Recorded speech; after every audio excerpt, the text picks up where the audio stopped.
capítulo número 10 de la carta a los Hebreos. Y vamos a leer el versículo número 14. Número 14, 10, 14 de Hebreos. Hebreos 10, 14. Si lo tienen, amén, me dicen amén y leemos la palabra del Señor. Hebreos 10, 14. Y pongámosle, hermanos, la lupa también a este versículo, porque es un versículo, hermanos, muy, pero muy interesante. Hebreos 10, 14 dice la palabra del Señor. ¿Lo tenemos? Dice así: porque con una sola ofrenda hizo perfectos para siempre a los santificados. Amén. Ahí dice, porque con una sola ofrenda hizo perfectos para siempre a los santificados. Padre, te damos gracias, Señor, esta tarde por permitirnos una vez más la oportunidad, Señor, de alabarte, de exaltarte, de bendecirte, de darte gracias y poder, Señor, una vez más tener este momento, este privilegio de seguir, Padre, estudiando, meditando, comprendiendo tu palabra, Señor. Padre, quédate con nosotros en el nombre poderoso de Cristo Jesús. Amén, Señor, y amén. Aleluya. Yo he venido diciéndoles, hermanos, que muchas veces para comprender un tema se hace necesario comprender el tema anterior. Eso lo dije el miércoles pasado, porque estos temas que venimos observando son un tanto controversiales para algunos, pero es, hermano, porque no se ha comprendido en realidad la condición del hombre. Amén. Como por ejemplo, el que no ha entendido ese gran tema que se llama la depravación total, le va a costar entender las otras cosas que hemos venido explicando. Amén. Y la semana pasada, hermanos, terminamos el tema que se le llama la elección incondicional. Amén. ¿Se recuerdan, verdad? Y concluimos, hermanos, en que Dios, entre todo el género humano, Él ha escogido a unos para salvación y a otros para condenación. Y yo dije, ¿por qué a mí no me lo pregunte? Porque eso solo Dios lo va a aclarar en su momento. Amén. Amén, hermanos. Lo que debe de alegrarnos a nosotros, a usted y a mí, es que Dios a nosotros nos escogió para salvarnos. Amén, hermanos. ¿Usted está seguro que es salvo? ¿Usted está segura que Cristo murió en la cruz del Calvario por usted? ¿Usted está segura que Él vino a esta tierra para morir por usted? ¿Está segura de eso? Ah, pues qué bueno, hermanos. Porque lo que Dios hizo, lo hizo bien. Alabado sea el nombre del Señor. Y les he explicado, hermanos, las dos controversias que hay en cuanto a comprender estas verdades. Y es, hermanos, que existen dos posturas con respecto al tema que tiene que ver con la salvación en conclusión. Y yo les explicaba las dos cosas porque Aquí a lo que venimos es a aprender, a comprender, a saber, hermano, las dos grandes corrientes que existen. Y cuando usted ya tiene claridad de eso, usted, hermano, vamos a comprender la grandeza de lo que Dios hizo. Entonces yo les he explicado que con respecto a este gran tema de la salvación, que es el único tema que tiene controversia, de ahí todos los demás no hay ningún problema entre quienes, entre los dos grandes teólogos conocidos por la historia, hermanos, y hasta la fecha, esos dos hombres de Dios, teólogos, siguen teniendo una vanguardia, siguen teniendo, hermanos, una alta posición en cuanto a lo que ellos enseñan.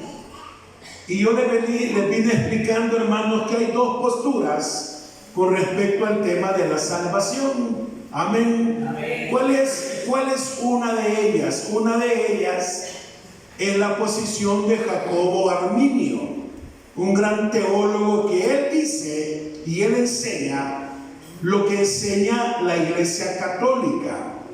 La Iglesia Católica, Apostólica y Romana, ¿qué enseña con respecto a la salvación? ¿Qué enseña? No, Dios murió por todos. Amén, hermanos. Amén, hermanos. Y dice, y Dios es amor.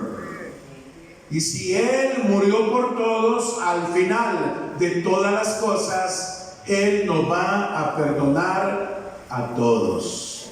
¿Verdad que sí? Entonces, ¿cómo se le llama a eso? ¿Cómo se le llama? A eso se le llama universalismo. Entonces, hermanos, esa es una postura que se tiene, que Dios murió por todos. Y nosotros lo decimos. Y nosotros lo enseñamos y nosotros lo predicamos, hermanos, pero ¿será cierto eso? ¿Será cierto, hermanos, que, y repito yo ahora, aquí no estamos para enseñar lo que algún hombre ha inventado, porque cuando se dice que vamos a estudiar la doctrina, tenemos que explicar, hermanos, las cosas tal como son. Entonces, uno dice que Cristo vino a morir por todos. Amén, amén, amén, hermanos. Y explica y dice que quien va a decidir al final, ¿está conmigo? Dice que quien va a decidir si se salva o no se salva es el hombre mismo. Eso dice, es enseñanza. Y le llaman al final que Dios al ser humano le ha dado lo que se conoce como el libre albedrío. Si el hombre se pierde es porque quiere. Si el hombre se salva es porque quiere. Pero eso, hermanos, habría que analizarlo. Amén. ¿Por qué? Porque viene la otra postura de Juan Calvino. Él dice que no es así. Él dice todo lo contrario. Él dice que si al hombre Dios no lo salva, el hombre no se puede salvar.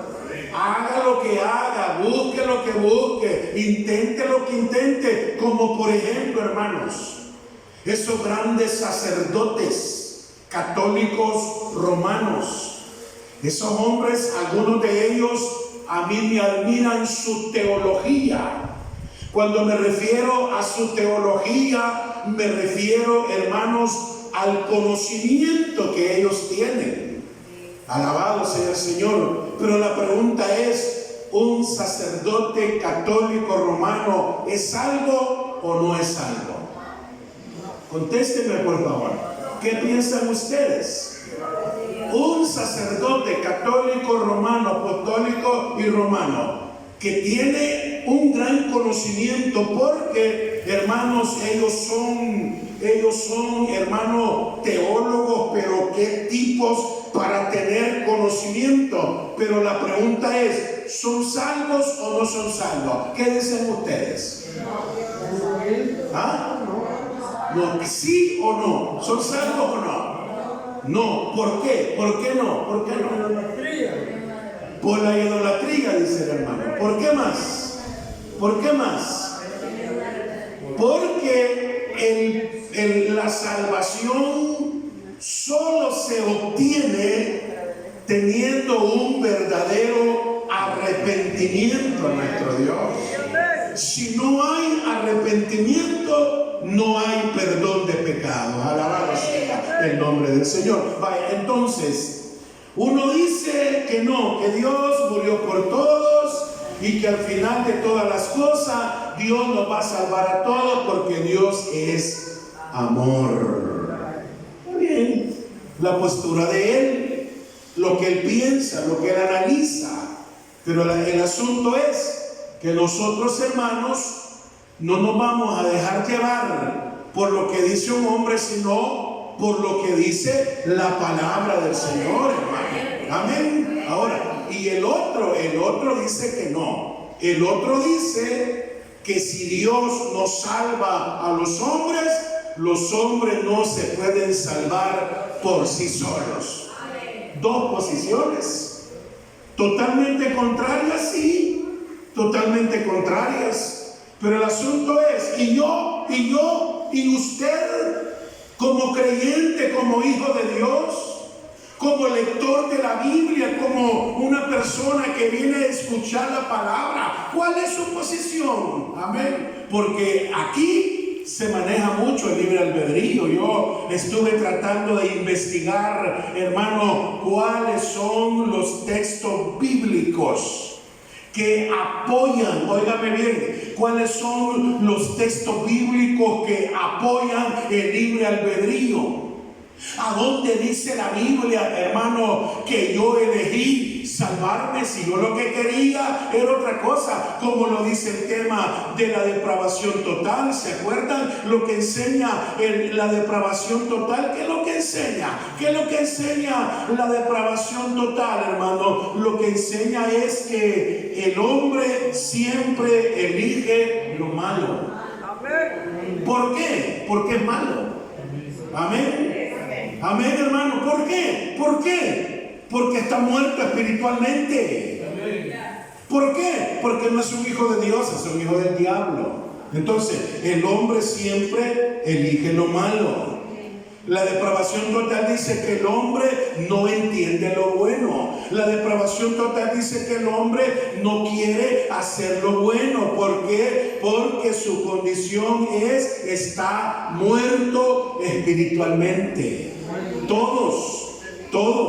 Por eso en la Biblia encontramos versículos bíblicos que dice: por cuanto todos pecaron, todos están destituidos de la gloria de Dios. Porque no hay justo ni aun uno, porque no hay quien entiende, porque no hay quien busque a Dios. Todos se desviaron y aún se hicieron inútiles. Amén. Entonces es ahí, hermanos, porque hay gente que aunque se esté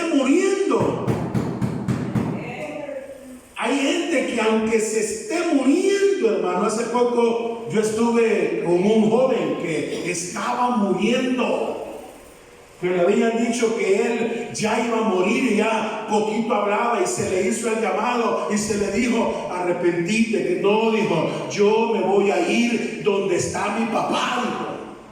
Mi papá murió en la iglesia católica, yo ahí voy a morir también.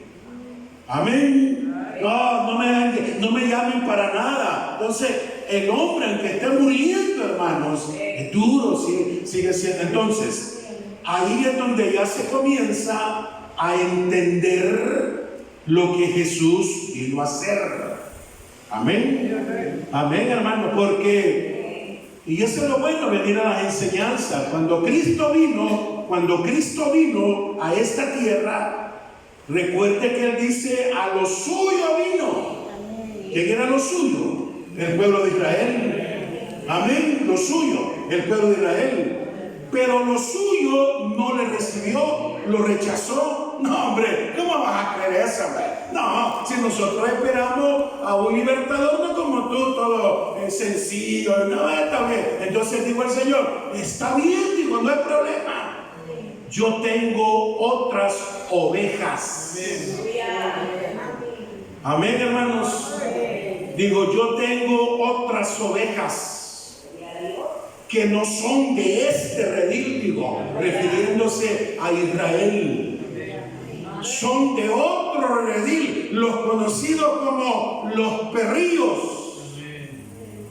Y como este redil no me recibe, no tengan pena. Yo tengo otro redil y a ella voy a ir. Y entre ese redil, ahí están mis ovejas. Y mis ovejas oirán mi voz y me seguirán.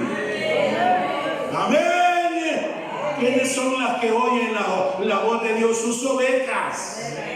No sé quién ha tenido ganado, animales, conocen a su dueño, hermano. Yo he tenido un hermano que allá en San Vicente, que era dueño de vacas, y me dijo, algún día nos vamos a comer una. Se murió y nunca se comió una, hermano. Pero cuando él las iba a traer al potrero, usted llegaba y no miraba nada, hermano. Y él comenzaba a hacer un ruido, entre un silbido y un ruido, y de repente empezaban a salir y a salir y a salir. Conocían a su dueño. Y me dijo, grítele a usted. Ay, Dios, hermano. Háblele a usted. Ay, Dios, conocen a su dueño. Entonces él dijo, tengo otro redil. Y ese redil, ahí tengo otras ovejas. Y esas ovejas oirán mi voz y me seguirán. Amén, hermano. Entonces hablábamos que como todos pecaron, todos fueron destituidos de la gloria de Dios, Dios no hubiera cometido ningún error, ninguna falta que hubiera permitido que todos nos quemáramos en el infierno. Si al final los culpables somos nosotros. Pero la Biblia dice que Él nos escogió. Aleluya. Pero la Biblia dice que Él nos escogió desde antes de la fundación del mundo. Amén, hermanos. Y Él sabía, hermano. Y dice la palabra de Dios que nos regaló la salvación. El que hizo Él, hermano, nos regaló la salvación. No porque la mereciéramos, no. No porque fuéramos bonitos, no, hermano. Una vez me dijo que a dónde van todos a la sarta y para todo lo malo, le dije yo. Si usted no es bueno, ahí no llegue, ahí no cabe usted. Pero ahí es donde Dios nos habla y nos corrige. Amén, hermano. Amén, hermanos. Entonces, la salvación es un regalo. Y vino Él, se la regaló a quien Él quiso. Y punto. Amén, hermano. Y punto. Pone el ejemplo del alfarero. Gloria a Dios, el alfarero. Pone el ejemplo del alfarero. Llega, se sienta en la rueda, agarra la masa, la tira, la aplasta, la comienza a deshacer con sus manos, le echa agua, le comienza a preparar el barro, después comienza con el pie a que gire la rueda o la rueca, dice por ahí, y con sus propias manos comienza a formar lo que a él le parece y dice, voy a hacer un demonio, y un demonio hace, y cuando lo termina el demonio está contento porque el demonio, ay, qué bonito me hiciste, le dice. Ay, qué bonito. Entonces, sin embargo, entre otros, Dios escogió para salvarnos, hermano. Amén. ¿Desde cuándo? Desde antes de la fundación del mundo. O sea, ya eso de que Él, mire, por eso es que hay un montón de gente, hermano, que, no, sí, dicen ser creyentes, dicen ser evangélicos, pero por gusto. Amén, hermano. Entonces, vaya, ahora, si hubo una elección que se le llama elección incondicional, es que no puso condiciones, y como yo dije la semana pasada, a mí no me pregunte, porque yo no puedo responder lo que Dios decidió hacer. Él lo va a aclarar si quiere. Entonces, si hubo una elección entre todo el género humano, entre todos los que habían de nacer, Él eligió entre todo el género humano a unos para salvación y a otros para condenación. Y tenemos ejemplos de la palabra de Dios de aquella mujer que estaba preñada, que tenía 2 hijos, estaban en el vientre, no habían aún ni nacido, ni habían hecho ni bien ni mal, y Dios habla y dice: los 2 hijos que tiene esa mujer, a uno lo amo y al otro lo aborrezco. Amén. ¿Va? Y no habían nacido ni habían pecado. Sencillamente Dios está hablando ahí que de esos 2 a uno lo había elegido y al otro no, y punto. Y punto. Y punto. ¿Y qué vamos a hacer nosotros? ¿Nos vamos a poner a pelear con Dios? Vamos a salir perdiendo. Como vuelvo y repito, lo que nos debe de alegrar es que somos hermanos de los redimidos. Dios mío, yo pensé que se iban a alegrar para esa. Lo que nos debe de alegrar es que somos de ese pueblo escogido para salvación. Escogido fui de Dios en el amado. ¿Cómo sigue? En lugares celestiales su protección me dio. ¿Qué más dice? Antes de la creación el plan fue hecho por su santa voluntad. Escogido fui de Dios en el amado. Entonces, mire, ojo y oído, y póngale coco, pues, porque a esto hay que ponerle coco, a esto hay que ponerle mente. Si Él escogió, si Él eligió, si Él decidió que entre todo el género humano unos iban a ser salvos y otros no, aleluya, entonces Él vino a pagar el precio. Él vino a pagar el precio. Y a eso se le llama, como tema doctrinal, se le llama la expiación limitada. Ese es el tema que estamos estudiando ahora. ¿Cómo se llama el tema? La expiación, no expiación de espiar. Va. Voy a espiar, ver a ver qué miro ahí. No. Expiación. No estoy hablando de espiar, ver a vigiar ahí, porque hay gente que le gusta vigiar, hermano. ¿Para qué sí va? Le gusta vigiar. Vamos a ver. Hoy el pastor le está gritando a la pastora. Eso es vigiar, ¿va? Pero yo te he dicho, ¿cómo se llama el tema? La expiación, expiar. Expiación limitada. Ahora, quiero aclarar qué significa expiación. Significa eliminación de la culpa. Anótelo. ¿Qué significa expiación? Significa eliminación de la culpa o pecado. Aleluya. Amén, hermanos. ¿Qué significa expiación? Significa eliminación de la culpa o pecado. También significa acción de enmendar una culpa.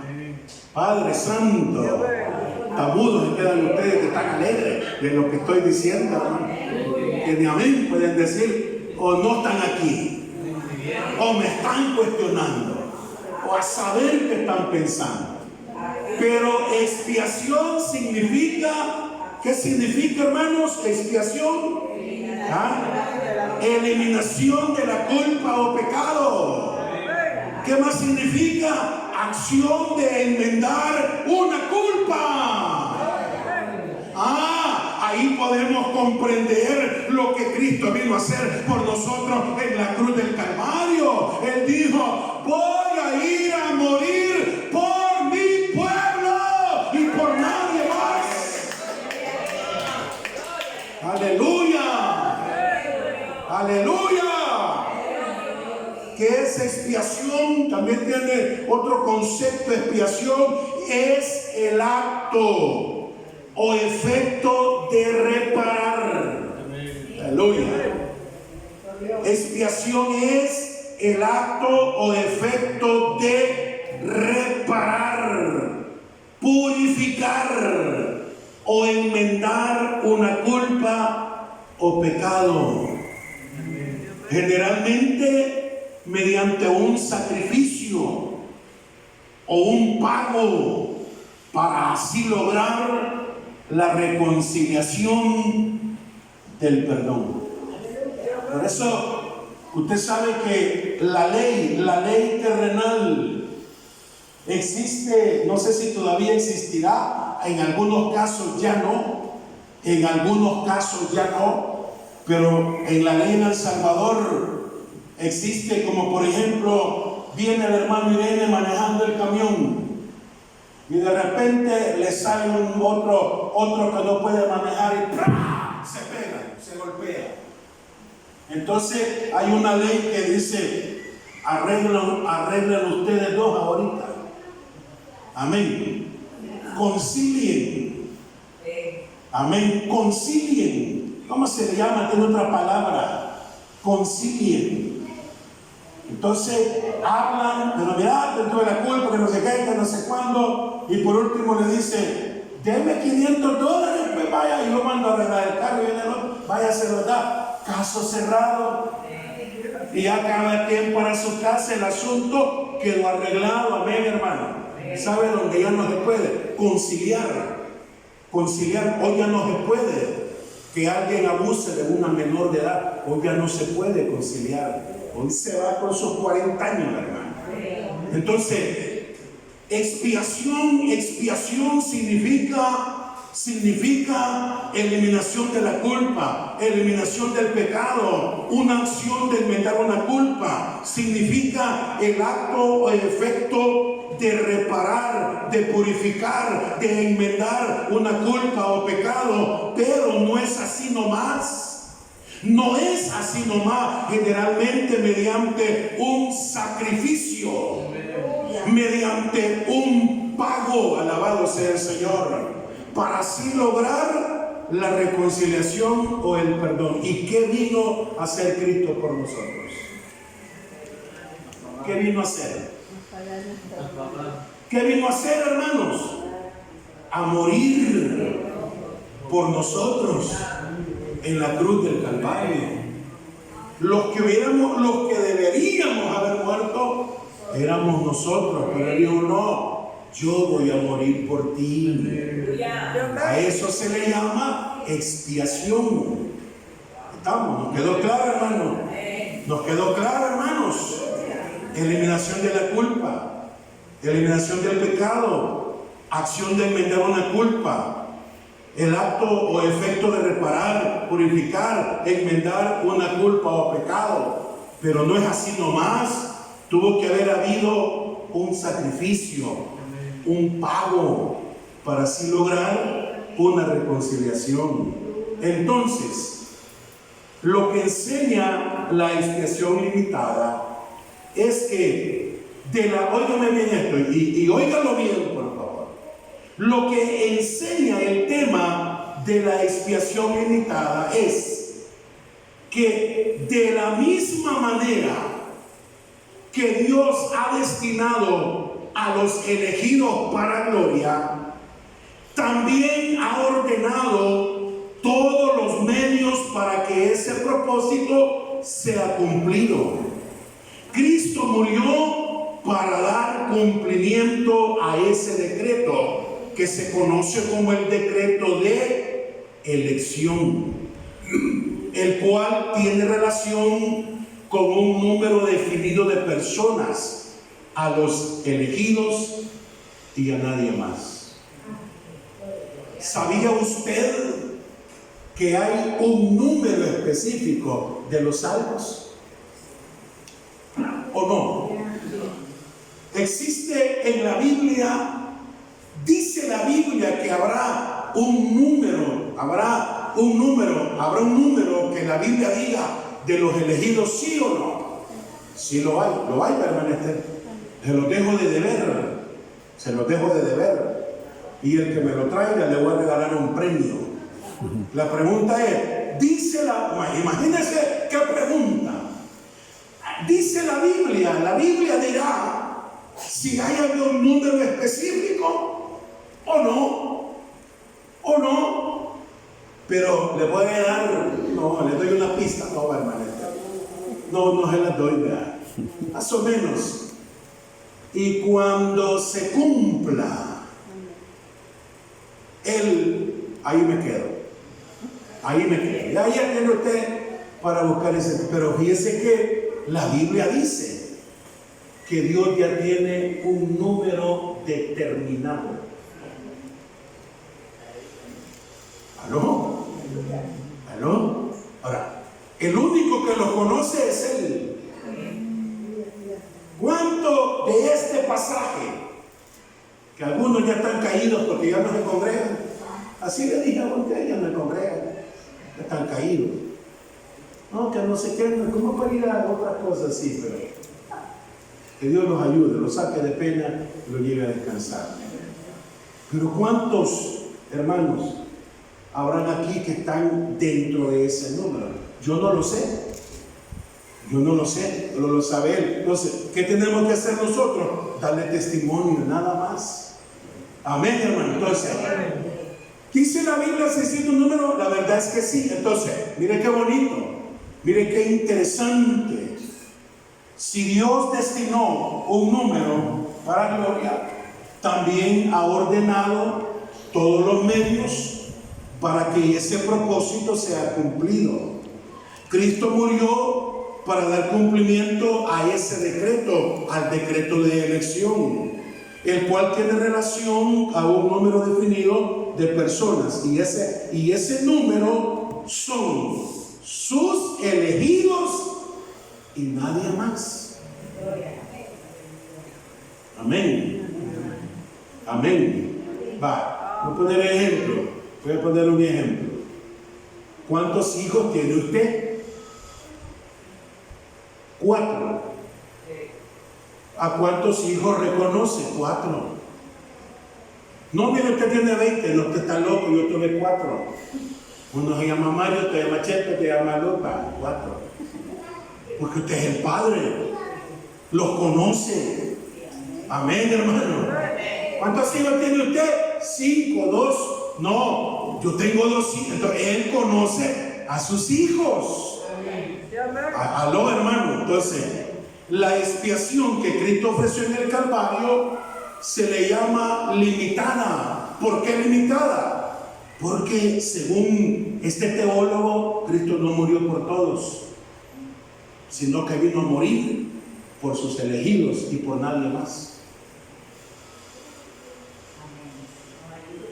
Eso dice este teólogo. ¿Y el otro qué dice? No es así. No, mentira. No, herejía. No. ¿Y qué dice el otro? No, Cristo murió por todo. Entonces comamos y vivamos, que mañana moriremos. Entonces no importa, ¿para qué eterno? No, entonces no, si al final todos vamos a ser salvos. Falso. Universalismo, enseñanza católica. Amén, hermanos míos.